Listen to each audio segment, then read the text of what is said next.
우리가 흔히 좋다고만 생각하는 능력, 만약 그 능력이 우리 사회를 병들게 하는 폭정일 수 있다면 어떨까요? 오늘은 바로 이 도발적인 아이디어를 한번 파헤쳐 보겠습니다. 우리는 보통 능력을 좋은 거라고만 생각하잖아요? 근데 그게 어떻게 폭정이 될 수 있다는 걸까요? 자, 바로 이 질문에 대한 답을 찾기 위해서 우리 정치 철학자 마이클 샌델의 아주 도발적인 주장을 한번 차근차근 따라가 보겠습니다. 샌델의 주장은 이겁니다. 지난 수십 년 동안 이 능력주의라는 개념이 사회의 승자와 패자 사이의 골을 정말 더 깊게 만들었다는 거죠. 이게 언뜻 들으면 정말 강력하고 매력적인 원칙처럼 보이잖아요. 기회가 평등하다면 이긴 사람의 그 대가를 누리는 게 당연하니까요.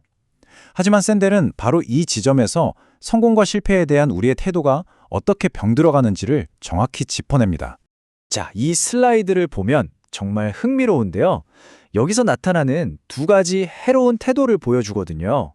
성공한 사람들은 이건 다 내 독이야 라는 오만에 빠지고, 반대로 어려움을 겪는 사람들은 다 내 탓이지 라며 굴욕감을 느끼게 된다는 겁니다.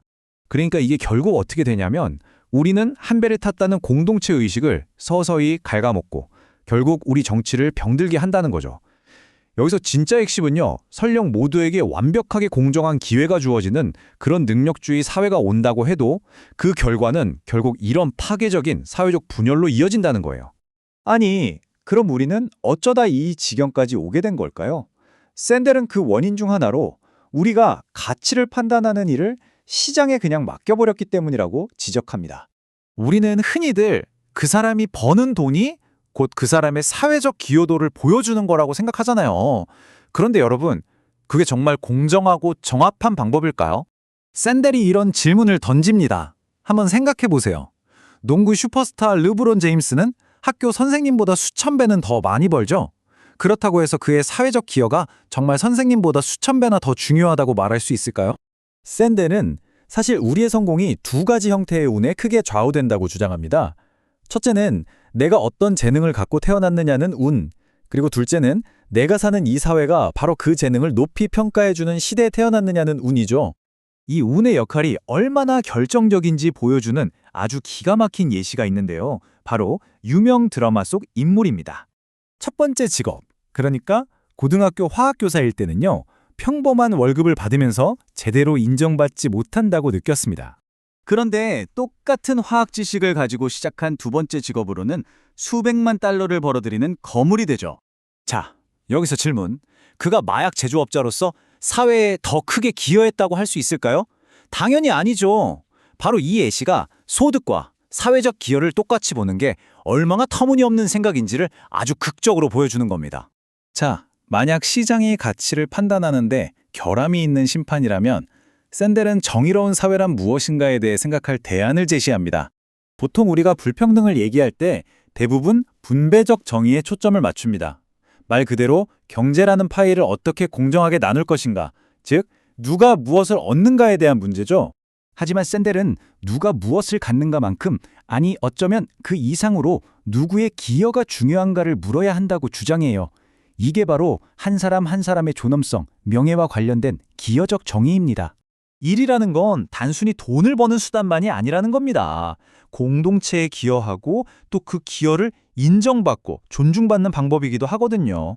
내가 가치 있는 기여를 하고 있다는 바로 이 느낌, 이게 정말 중요한 건데 많은 사람들이 이걸 잃어버렸다고 느끼는 거죠. 생각해보면 팬데믹 때 잠시나마 우리가 필수 노동자들을 막 칭송했었잖아요. 그때 우리는 배달기사님들, 마트 직원분들, 간호사분들 없이는 우리 사회가 돌아가지 않는다는 걸 깨달았죠. 하지만 안타깝게도 그 인정과 존중의 순간은 정말 금방 사라져버렸습니다. 그렇다면 해결책은 뭘까요? 샌델은 단순히 어떤 정책 하나를 바꾸는 걸 넘어서 우리 사회가 돌아가는 방식 자체를 바꿔야 한다고 말합니다. 시장이 가치를 결정하게 내버려두는 대신에 우리 시민들이 함께 모여서 이런 질문들에 대해 토론해야 한다는 겁니다. 그러니까 무엇이 가치 있는 일인지를 시장에 물어보는 걸 이제 그만하고요. 우리 시민들이 함께 토론하고 결정하는 그 기술을 다시 되찾아야 한다는 거죠. 불평등이 가져오는 가장 해로운 결과 중 하나는 부자와 가난한 사람이 점점 더 서로 다른 세상에서 살게 된다는 거예요. 이런 분리는 민주주의에 정말 치명적입니다. 왜냐하면 민주주의는 우리가 서로 다른 삶을 이해하고 공감하는 걸 바탕으로 작동하기 때문이죠. 그럼 해결책은 뭘까요? 바로 공공장소, 공공의 공간에 있습니다. 공원, 도서관, 커뮤니티 센터처럼요.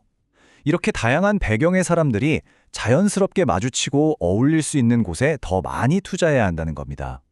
바로 이런 공간에서 우리는 서로가 하나의 공동체라는 걸 배우고 공동선에 대한 감각을 키울 수 있으니까요.